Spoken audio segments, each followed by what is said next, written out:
Ok, donc on a vu qu'il est question de fleurs 1.2 et tout le tissage se fait à partir de fleurs 1.2 et pas de fleurs 1.1 pour tous ces noms de fleurs.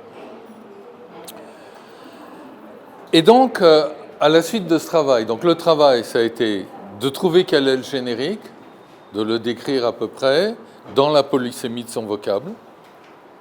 Ça, c'est fondamental, parce que le risque, c'est si vous ne faites pas la description de la polysémie du vocable, ben vous allez pouvoir, sans vous en rendre compte, glisser d'un sens à un autre.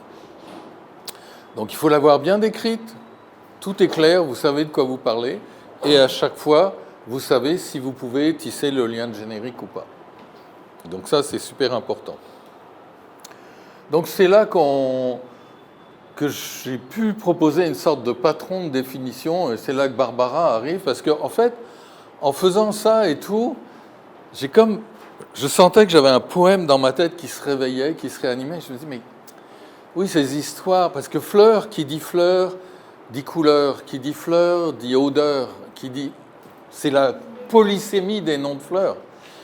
Et je me suis dit, mais qu'est-ce qu'elle a dit déjà, Barbara? C'était dans cette chanson, l'odeur des... Et donc j'ai recherché, et donc le parfum lourd des sauges rouges, donc sauge, c'est type de fleur, là, les dahlias fauves dans l'allée, donc on parle des sauges, on parle de l'odeur de la sauge, les dahlias fauves dans l'allée, enfin, elle parle des couleurs, et c'est de la vraie poésie, parce que elle travaille sur tout ça. Le puits, tout, j'ai tout retrouvé, hélas. Hélas, c'est vraiment tout le thème de la chanson. C'est super. Et donc, voilà, j'étais content d'avoir retrouvé, j'ai mis en exergue de la section dans l'article, parce que c'est exactement ça. Ça a tout réveillé, parce qu'en fait, c'était un poème qui poétisait à partir des noms de fleurs, à cet endroit-là, juste dans cette partie-là, à partir d'autres noms de choses qu'on trouve dans les jardins, etc. Oui.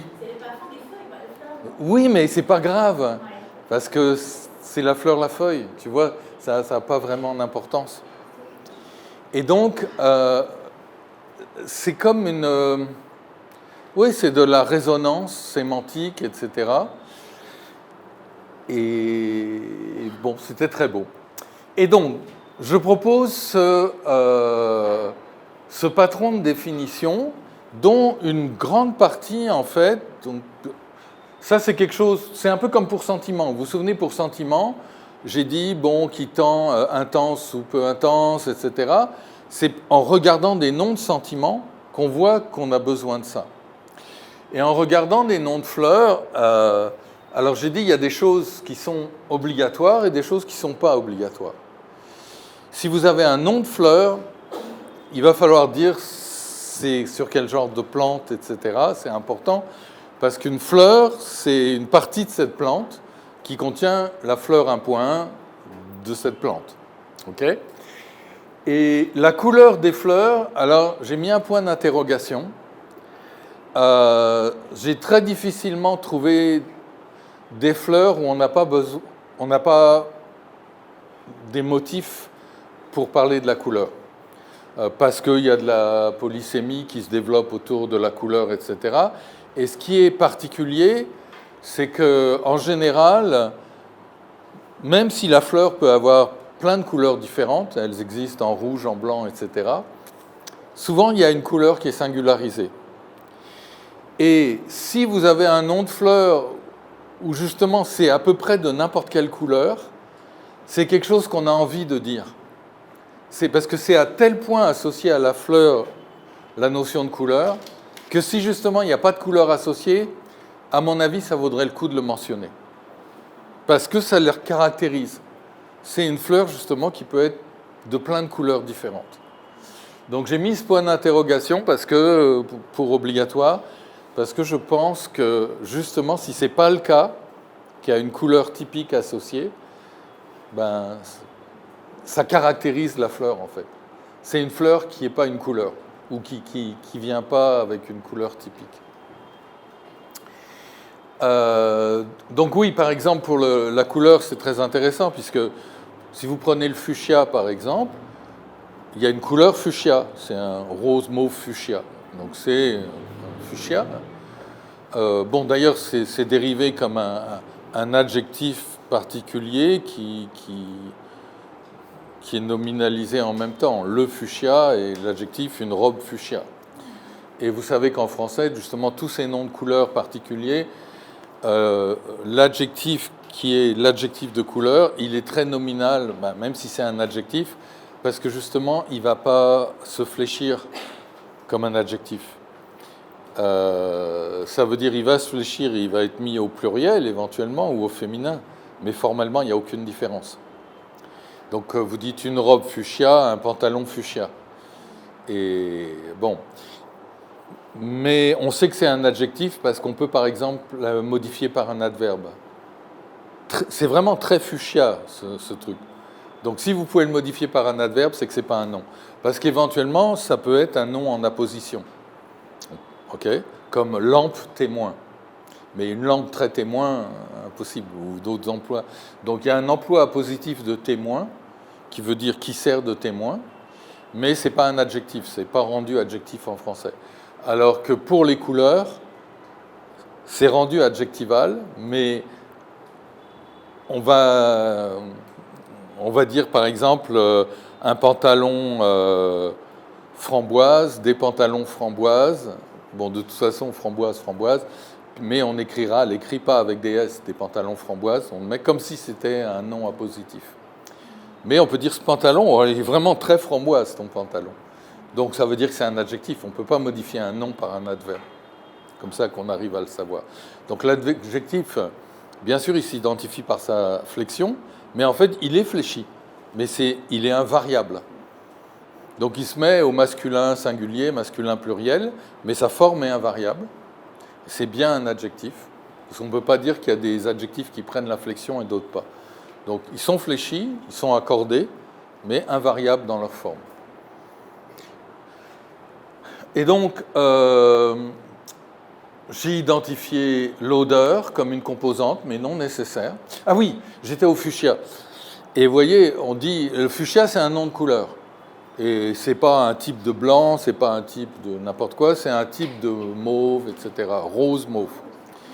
Mais c'est rose mauve, c'est pas rose franc du collier, hein. C'est entre les deux. Et, mais il y a des magnifiques fuchsias blancs. C'est très beau. Et c'est des fuchsias, il n'y a pas de problème. Mais fuchsia, c'est prototypiquement cette couleur-là, une sorte de... Moi, bon, mais je suis légèrement daltonien. Tout ce qu'on peut avoir dans les yeux, je l'ai. Donc, je suis légèrement daltonien. Donc, il y a certaines nuances de couleurs que je mélange.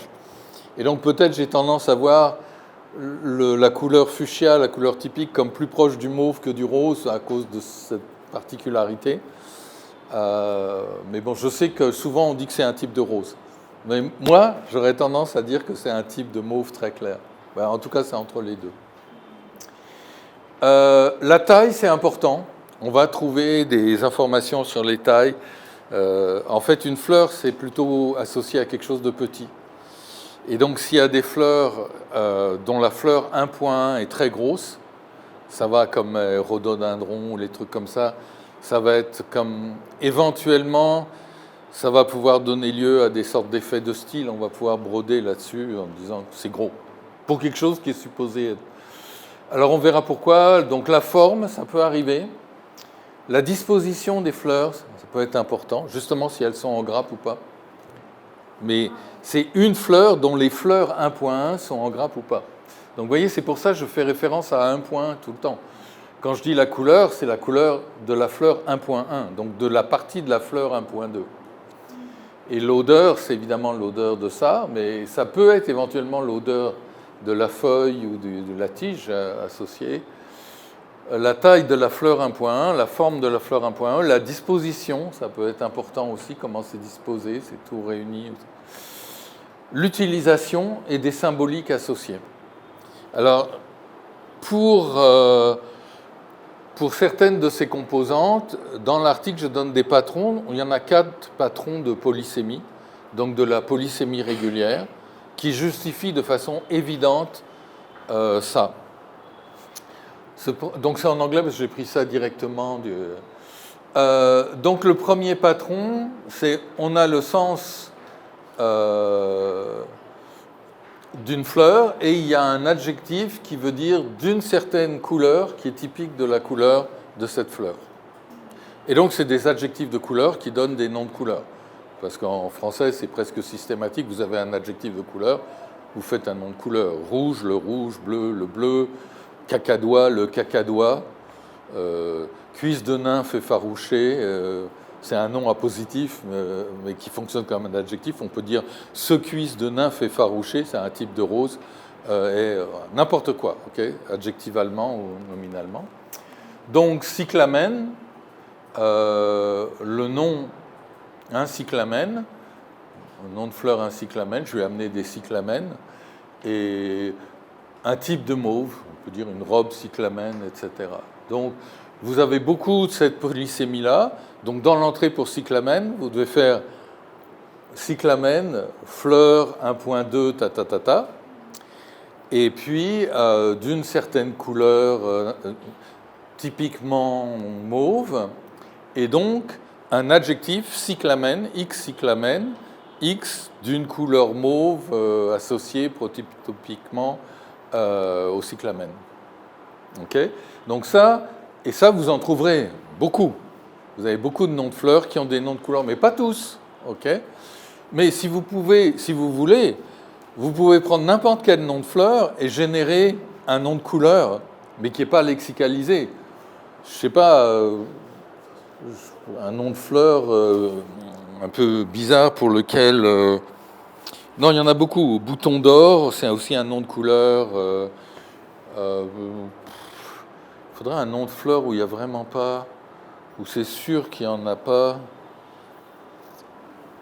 J'ai même du mal à... tulipe, c'est pas un nom de fleur, un nom de couleur.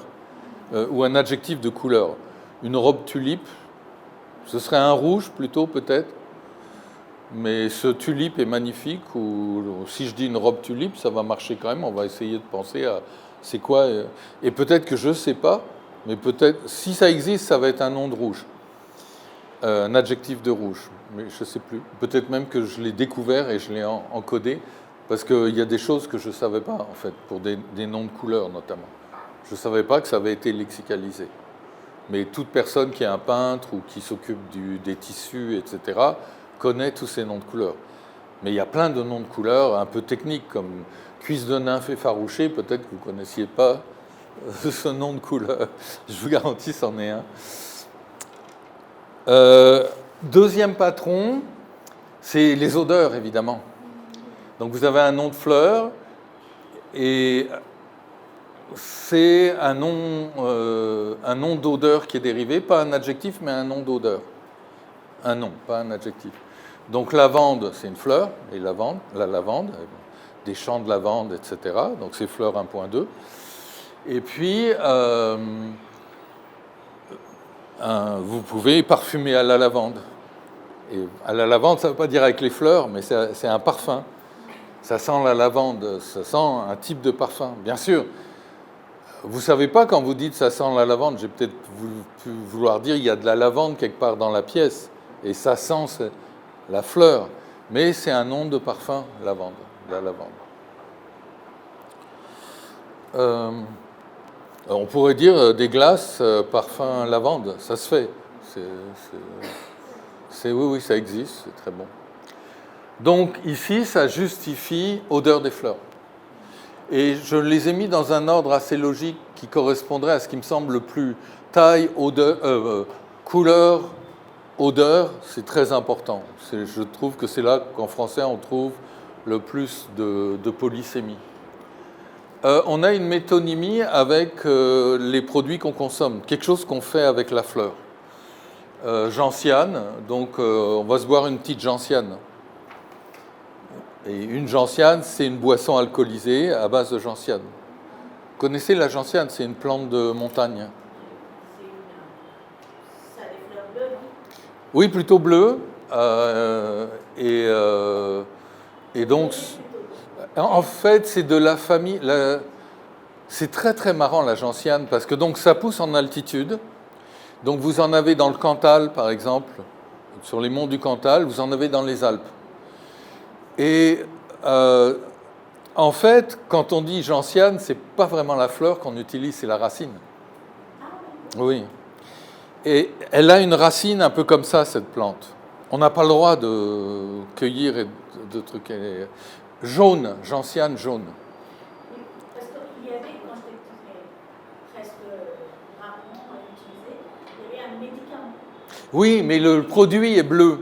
Mais la fleur, la gentiane, pardon, la fleur, c'est... Oui, mais moi, toutes les gentianes que j'ai vues étaient jaunes. Et donc, il y a un truc qui m'amuse beaucoup, c'est qu'en fait, donc la racine, on l'utilise pour faire... et c'est la racine de la fleur, parce que c'est une fleur qui pousse comme ça. Elle ne pousse pas sur un arbre, ok? Donc ou sur un arbuste. Donc on voit des gentianes comme ça. On utilise la racine, et la racine, c'est une racine un peu comme ça, un peu amère. Alors je ne sais pas si ça vous rappelle quelque chose, mais c'est très bizarre, le ginseng coréen. C'est le même principe, c'est la même plante, et enfin c'est pas la même plante, mais en fait c'est aussi une racine, et la racine de gentiane et le ginseng se ressemblent, et c'est marrant parce que phonologiquement, gentiane, ginseng, ça, mais bon, j'imagine ça n'a aucun rapport, ok? Mais je trouve ça tellement marrant comme sorte que le nom... Oui? Ah oui, oui, oui, on peut utiliser la racine pour toutes sortes de boissons, etc. Mais le nom, en général en français, si on dit on va se prendre une gentiane, c'est pas une tisane. C'est un petit verre d'alcool, une gentiane, en général. Alors peut-être qu'il y a des gens qui boivent beaucoup de la tisane de gentiane et on va se dire on va se prendre une gentiane, mais c'est beaucoup. Mais c'est très bon. Donc c'est amer, un peu, bon, si vous aimez ce qui est un peu amer, et donc c'est pour ça la liqueur de gentiane, il y a cette amertume, mais il y a en même temps, c'est très sucré, et avec l'alcool, donc c'est un truc à boire le soir avant d'aller se coucher. C'est nightcap, je dis toujours nightcap, c'est nightcap. Donc ça, c'est les choses, donc vous avez ici gentiane, une camomille, se boire une petite camomille, donc la camomille, c'est la plante avec... Et donc camomille, food substance used for hot drinks, et camomille, donc ça développe de la camomille. Je vais acheter de la camomille en sachet, ok, et on se boit une camomille. Ça, c'est la boisson. Et donc, c'est deux sens différents. C'est comme café. Je vais acheter du café, je bois un café. C'est deux sens différents. Et donc, dans un café, troisième sens, qui est aussi un peu... Ça, c'est ce que moi, j'appellerais une métaphore métonymique. Parce qu'un café, peut-être qu'il y a des cafés qui ne servent pas de café. Ça reste un café. Et donc, ce n'est pas une vraie métonymie. Parce qu'une vraie métonymie, s'il y a B, il y a A, etc. Là, j'appelle... Parce qu'en fait, moi, je définirais un café pas comme un endroit où on boit du café. C'est un établissement public où on prend essentiellement des boissons, prototypiquement du café, où le café étant un peu emblématique, qui se conçoit comme si c'était un endroit, et je mettrais même une composante métaphorique, comme si c'était l'endroit où on boit du café. Mais il y a plein de gens qui vont au café qui ne boivent jamais de café. Il s'est encore saoulé au café, il a dépensé toute sa paye au café, etc. En fait, le gars va au café, mais il boit que de l'alcool. Donc, dans beaucoup de cafés, on vend beaucoup plus d'alcool qu'on vend de café, hein, en fait, en réalité. Donc voilà, ça c'est intéressant parce que des fois, il y a eu ça aussi. Il y a eu comme une réaction en chaîne. Et souvent, donc, quand il y a une food substance, donc une substance alimentaire, eh ben, il y a le nom aussi de la boisson ou n'importe quoi, qui est donc une autre acception. Donc ça, c'est en fait utilisation. Donc je l'ai mis un peu bas parce que j'en ai pas trouvé tant que ça, mais bon. C'est un patron assez courant pour des noms de fleurs. Donc la camomille, c'est une fleur. Et d'ailleurs, c'est essentiellement la fleur 1.1 en même temps. Parce que aussi, ce qu'on consomme, c'est la fleur. Pardon ? La fleur hibiscus. Oui, l'hibiscus, oui. Oui, mais on peut dire, je suis passé dans son jardin, il y avait de très beaux hibiscus. Et donc, on parle de la fleur-plante, en fait, en même temps. Et puis, le quatrième patron, c'est une métaphore de forme, donc quelque chose qui évoque la forme de la fleur.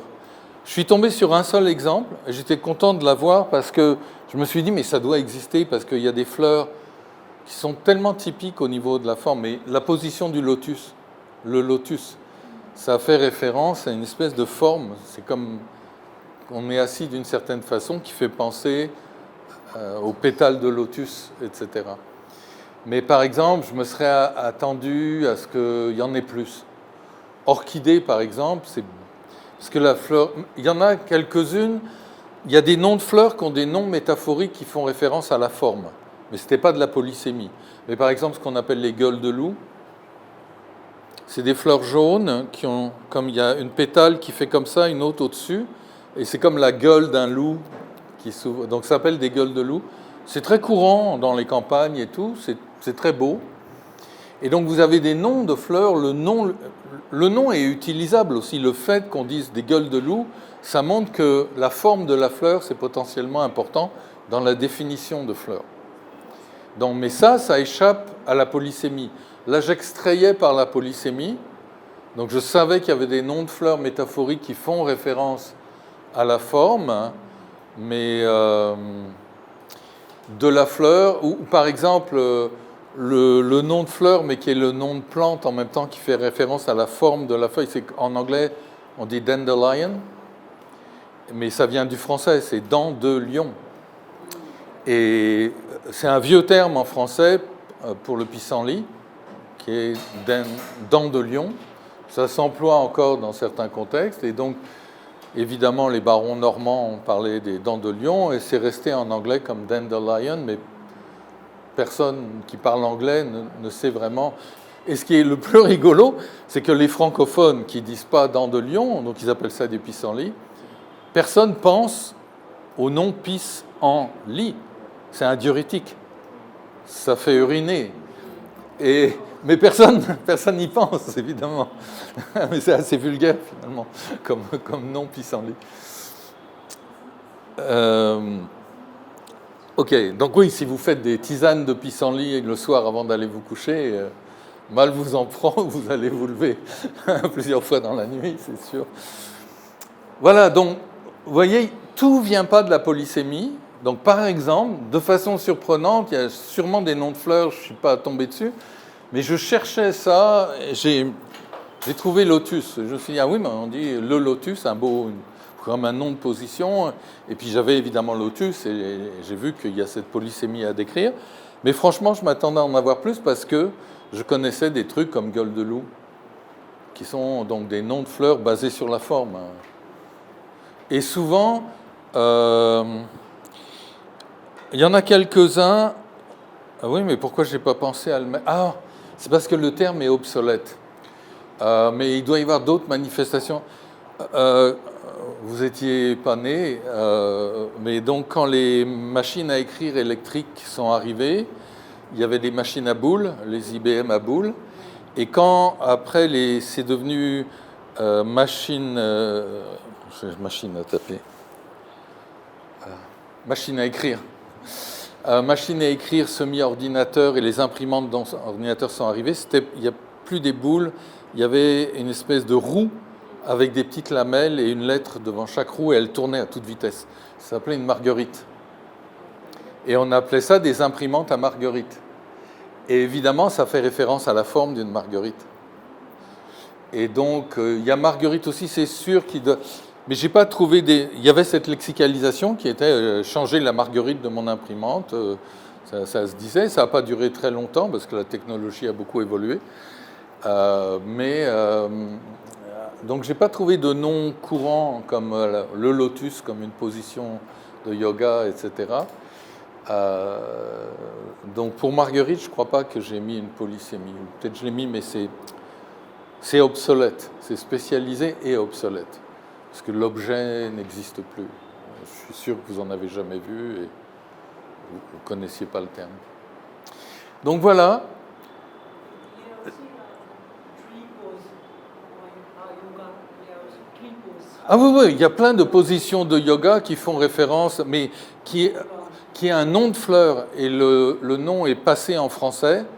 Je connais lotus, mais bon, si on pratique vraiment le yoga de façon en français et de façon développée, il doit y avoir peut-être d'autres noms de fleurs qu'on utilise en français. Mais en français général, tout le monde connaît le yoga, mais comme il y a 18 poses ou mouvements de la tête dans la danse classique indienne, au yoga, il y a peut-être 24 positions qui sont en fait en référence à des fleurs ou à des plantes. Mais là, je parle de ce qui est courant. Lotus, pratiquement tout le monde connaît. Ben, beaucoup de gens peuvent savoir qu'on dit la position du lotus, mais pas qu'on dirait un lotus ou être en lotus, etc. Donc le nom tout seul, sans position, existe. Mais moi, même avec mon faible yoga, je connais. Ça va? C'est beau quand même, vous voyez? Vous analysez la polysémie régulière, vous identifiez donc déjà de la polysémie régulière, ce qui vous permet de faire des prédictions ou de structurer, et ça vous permet de structurer le patron. Et donc ce patron-là, on peut le stocker au niveau du générique. Il nous aide à faire la définition du générique, comme pour sentiment, ça nous aide. Et puis on le conserve précieusement parce que dès qu'on fait une entrée, un article lexicographique pour un nom de fleur, bah, on s'inspire du patron, on peut se poser des questions, c'est comme un formulaire à remplir avec des composantes obligatoires. Et puis on peut prendre des décisions, dire je vais mettre dans cet ordre-là, pour X raisons, parce que c'est ce qui est le plus productif. Et comme ça, toutes nos définitions de fleurs suivront une même logique. Et c'est beaucoup plus facile de procéder ainsi. À un moment, ça finit par aller assez vite, du coup, pour faire des définitions. Et le résultat, le produit fini, est de bien meilleure qualité pour l'enseignement, l'apprentissage et juste pour l'explicitation des unités. Donc, vous voyez, mais ce qu'il faut retenir, c'est que le grand danger, c'est on ne part pas sur une famille avec un générique sans avoir décrit le générique d'abord. Il faut faire un travail lexicographique. Donc, c'est par exemple pour ça qu'avec ma doctorante coréenne, on voulait travailler sur la phraséologie somatique du lexique des sentiments. Premier travail, c'est de travailler sur les génériques. Et ce qui n'est pas évident, parce qu'il y a plusieurs termes, et en coréen, il y en a d'autres, ils sont différents. En coréen, vous avez même un formant, un élément de composition nominale, il y en a 2 qui sont des génériques, qui viennent du sino-coréen, et ce n'est même pas donc des lexèmes autonomes. Et donc on peut dire amour, et on peut dire amour avec cette espèce de formant morphologique, c'est une paraphrase. Et il y en a 2, et ils veulent plus ou moins dire en mandarin sentiment. C'est bon? Bon, il me reste juste assez de temps pour vous présenter un truc, moi je trouve très intéressant. Donc c'est quelque chose, je vous ai déjà parlé donc, de l'ambivalence sémantique. Je vous ai expliqué dans quel contexte on a découvert ce truc. Enfin, la notion, on l'a découverte parce que si même tout le monde peut-être connaissait qu'il y avait ce genre de truc, on l'a vraiment conceptualisé et on a choisi un terme avec Yasmina Milicevic, qui est, si vous cherchez une spécialiste de la théorie sans texte, etc., elle est prof à Halifax, à l'université Simon Fraser, dans un département de français, justement. Okay. Donc, mais elle ne fait pas que de la lexicologie, elle fait beaucoup de morphologie, de syntaxe, etc. Et elle a notamment écrit avec Melchuk une super bonne introduction à la théorie sans texte en 3 volumes, je ne sais plus combien de volumes, en français. Ça a été publié en français, donc je recommande Melchuk et Milicevic sur... en fait, ils l'ont appelé Introduction à la linguistique, mais évidemment, c'est de la linguistique sans texte, donc c'est pas n'importe quel type de linguistique.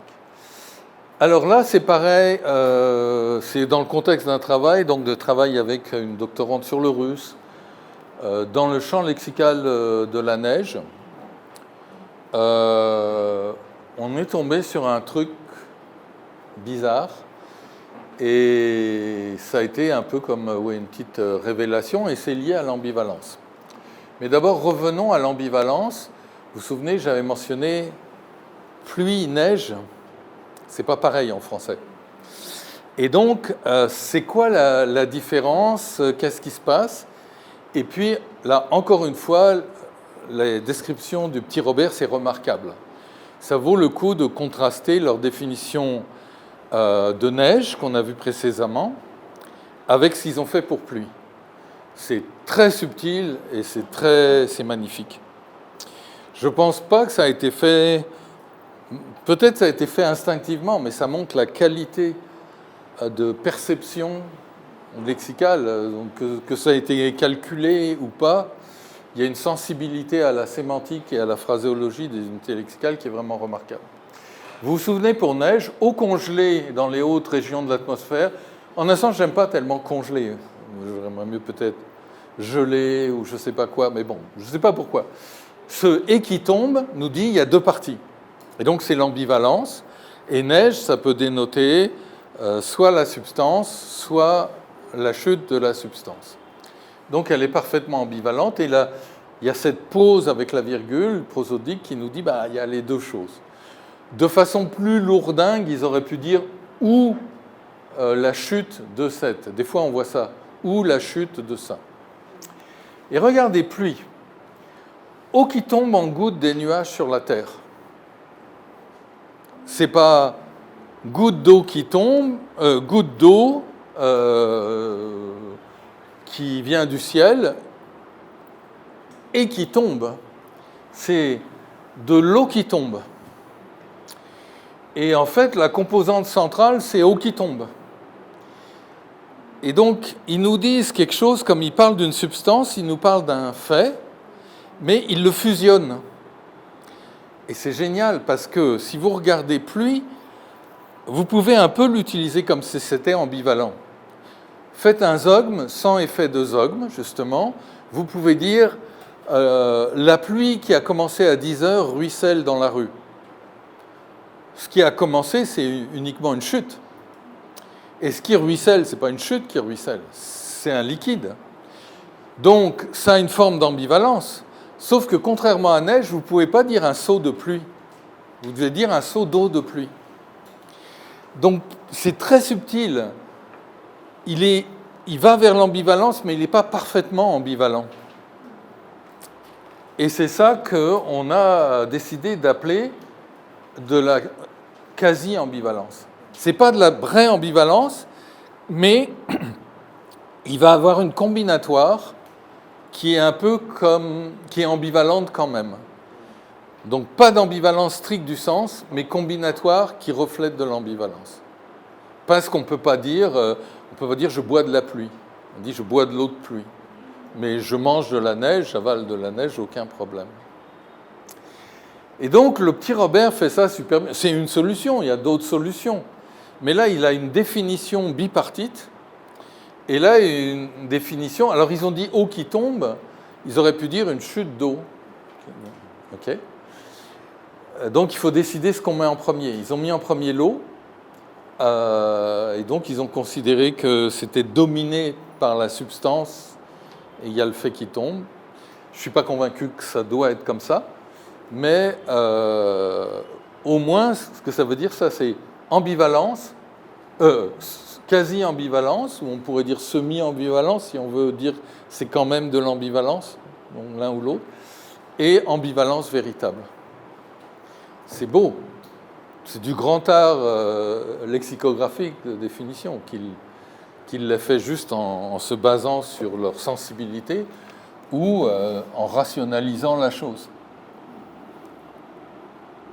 Et donc cette quasi-ambivalence, là j'ai pu la retrouver ici, mais on ne l'a pas retrouvée en regardant le petit Robert, on l'a trouvée en travaillant sur deux unités lexicales.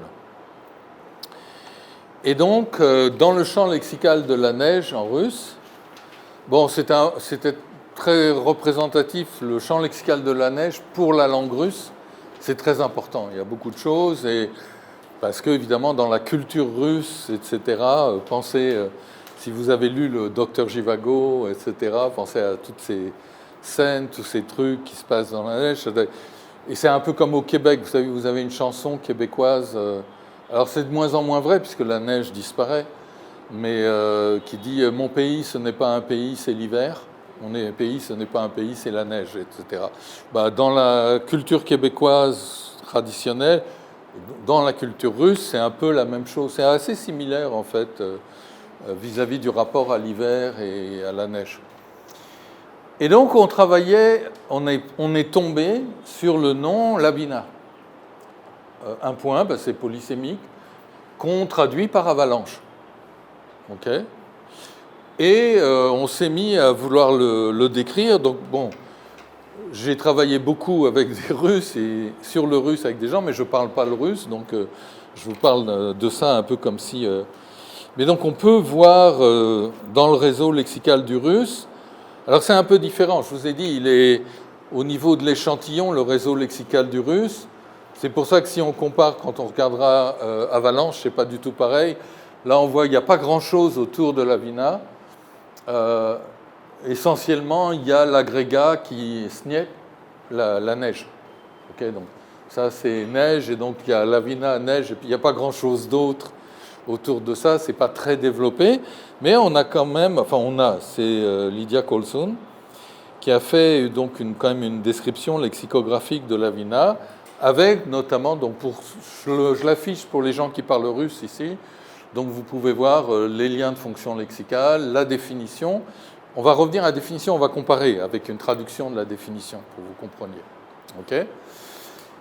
Si on regarde justement les fonctions lexicales, mais bon, comme on n'est pas en cours de russe, on ne peut pas aller de façon trop poussée, mais ce serait intéressant évidemment de le comparer avec Avalanche. Donc vous voyez, Avalanche tout de suite, c'est plus en étoile, etc., parce qu'il y a plus de sémantique, de lexicalisation autour.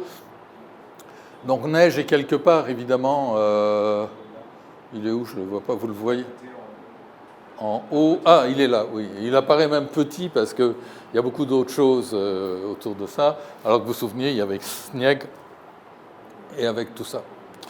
Et donc, Avalanche a aussi sa description avec une définition. Donc, comme je vous ai dit, on a peu travaillé, on a assez peu de définitions, etc. Donc, il ne faut pas croire que vous prenez une entrée dans le RLF et puis il y a des définitions. Il y en a beaucoup, l'immense majorité n'est pas définie. Donc là, avec Avalanche qui arrive sur Y, chute d'une très grande masse de neige vers Y qui se détache d'un élément du relief élevé, qui se déplace rapidement sur cet élément du relief, qui atteint Y, composante faible qui cause des dommages. Donc ça veut dire c'est faible, ça veut dire on peut avoir une avalanche qui cause aucun dommage, c'est toujours une avalanche. On va toujours appeler ça une avalanche. Donc c'est faible, mais par contre, décrire avalanche sans dire que c'est quelque chose qui est destructeur, potentiel, c'est un peu comme tremblement de terre. Si on n'en parle pas, ça ne rend pas compte de la phraséologie ensevelie sous une avalanche, etc. Et puis tout le lexique qu'il y a autour, les chiens d'avalanche, bon, l'avalanche c'est un accident en même temps. Okay, donc c'est un fait naturel, mais en même temps c'est un accident. Donc on a besoin de ça, avec évidemment un petit peu de lexicologie, mais très peu. De liens de fonction lexicale, mais très peu, parce que le sujet de thèse c'était sur le russe. Donc elle a beaucoup décrit l'unité lexicale Lavina, alors que peu sur Avalanche. Maintenant, donc ces deux traductions présentées comme traduction exacte. Une avalanche pour un russe, c'est une avalanche pour un français, c'est toujours une avalanche. Si on meurt ou on manque de mourir dans une avalanche, on va dire qu'on dise lavina ou avalanche. Une avalanche est une avalanche, mais sauf que non. Une avalanche n'est pas une lavina. Parce que comment ça se fait que on peut dire en français les hurlements du capitaine Haddock dans Tintin au Tibet ont déclenché une avalanche, mais en russe, vous ne pouvez pas dire que ça a déclenché une lavina. Impossible. Impossible. On ne peut pas dire que la lavina s'est produite à 10 heures, alors qu'une avalanche s'est produite à 10 heures, aucun problème. Alors, si ça veut dire la même chose, comment ça se fait que ça, à ce point-là, pas du tout la même combinatoire? Eh bien, c'est que avalanche, par exemple, c'est comme pluie c'est quasi ambivalent. C'est une chute de neige, une avalanche. Mais c'est en même temps la neige, parce qu'on peut se retrouver enseveli sous l'avalanche. Mais ce n'est pas nécessairement au moment où la neige tombe. C'est l'amas de neige lui-même. Donc c'est une chute de neige, une chute d'une grosse quantité de neige. Donc c'est un peu comme eau qui tombe, sauf que ce serait une chute d'eau, de gouttes d'eau pour la pluie. Et donc c'est une quasi-ambivalence. Parce que je ne peux pas dire je prenais l'avalanche dans des grands seaux. Donc on ne peut pas référer juste à la neige, la substance qui est tombée, comme l'appeler avalanche. Donc c'est un peu comme pluie. Mais en même temps, la combinatoire de avalanche va montrer que c'est ce phénomène qui se produit, et c'est avant tout ce phénomène, ça se déclenche. L'avalanche, c'est souvent un déclenché, mais il y a de la combinatoire qui relève de cet amas de neige en même temps. Donc c'est de la quasi-ambivalence. Et en russe, c'est beau, c'est beau. Il y a la quasi-ambivalence aussi, sauf qu'elle est inversée. En français, c'est la chute, le détachement d'une grosse quantité de neige, alors qu'en russe, lavina, c'est une grosse quantité de neige qui se détache. Et donc, ça n'a pas la combinatoire directe d'un événement. On ne peut pas dire que la lavina se déclenche, que ça provoque, parce qu'on ne provoque pas une grosse quantité de neige. Et en russe, si vous voulez le faire fonctionner comme avalanche, il y a un opérateur qu'on utilise, on dit une chute d'avalanche. Donc on va dire une chute de lavina qui s'est déclenchée, mais pas l'avalanche s'est déclenchée.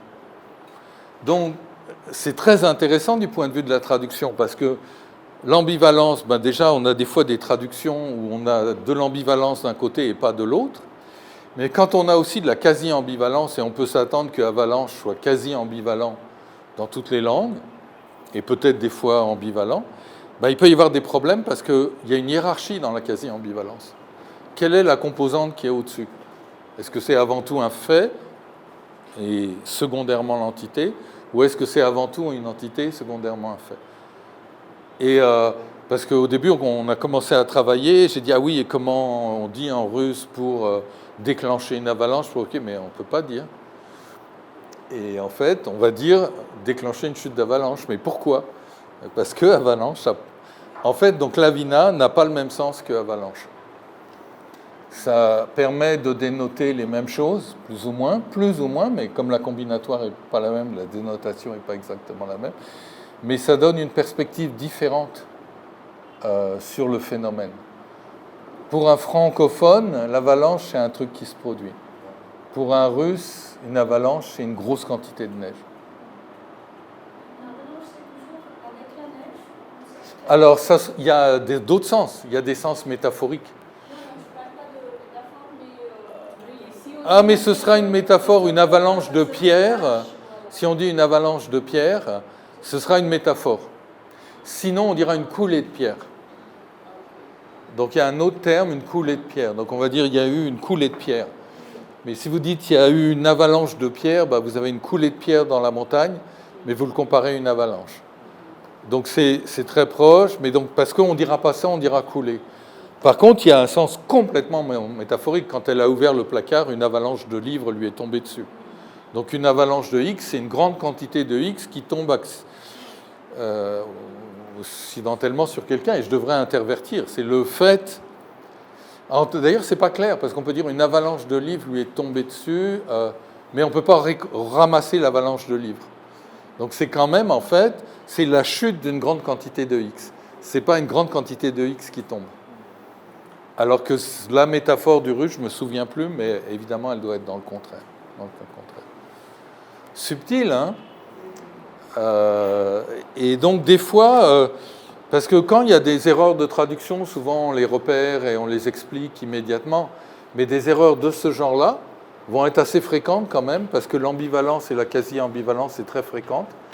Et on peut s'attendre à ce que les langues aient fonctionné et modélisé les choses différemment. Oui. Même au sein du français, neige et pluie n'est pas modélisé de la même façon. Donc vous vous imaginez d'une langue à l'autre. Donc ça, c'est des écarts importants. Et seule une bonne approche de la définition permet de l'expliquer simplement. Parce que là, on a bien vu la définition, les notions de composantes, donc je peux expliquer de façon très simple qu'est-ce qui se passe. Et donc, du coup, juste pour conclure, puisque c'est la fin, donc ça c'est extrait d'un tableau mis au point par Lydia Colson. Donc là, vous avez la définition russe qui est mise en parallèle avec la définition française, ça c'est la traduction. Donc avalanche qui arrive sur Y, avalanche qui arrive, très grande masse de neige, descente d'une très grande masse de neige. C'est la différence essentielle. Il y a un petit truc, mais là, je n'ai pas le temps d'entrer là. Pourquoi on l'appelle Y et pas X? C'est super intéressant, c'est ce qu'on appelle les variables incorporées. C'est que le premier actant d'avalanche, c'est la neige. Mais ce n'est pas une variable, c'est une constante. C'est comme... qu'est-ce que j'avais donné comme exemple? Je ne sais plus, mais... même la pluie, pleuvoir, le premier actant de pleuvoir, c'est des gouttes d'eau. C'est gouttes d'eau. Sauf que pleuvoir, c'est des gouttes d'eau qui pleuvent. Mais si vous voulez, vous pouvez dire il pleut de grosses gouttes d'eau. Donc la chose qu'atteint l'avalanche, c'est le deuxième actant. Est-ce que c'est un peu comme ça, c'est la substance et ça, c'est le... Ça, c'est une masse de neige, et donc une substance, et ça, c'est un fait. Oui, un événement. Ouais. Mais ils servent à dire la même chose en un sens, mais pas de la même façon. Parce qu'il y a la hiérarchisation des sémantèmes est inversée.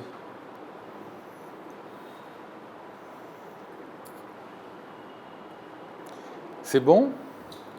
Est-ce qu'il y a une question urgente avant qu'on arrête? Ou ça peut attendre à demain? Non, à demain? Ok, d'accord. Donc voilà, je ne vous ai pas menti, on a parlé de fruits, de fleurs et d'avalanches.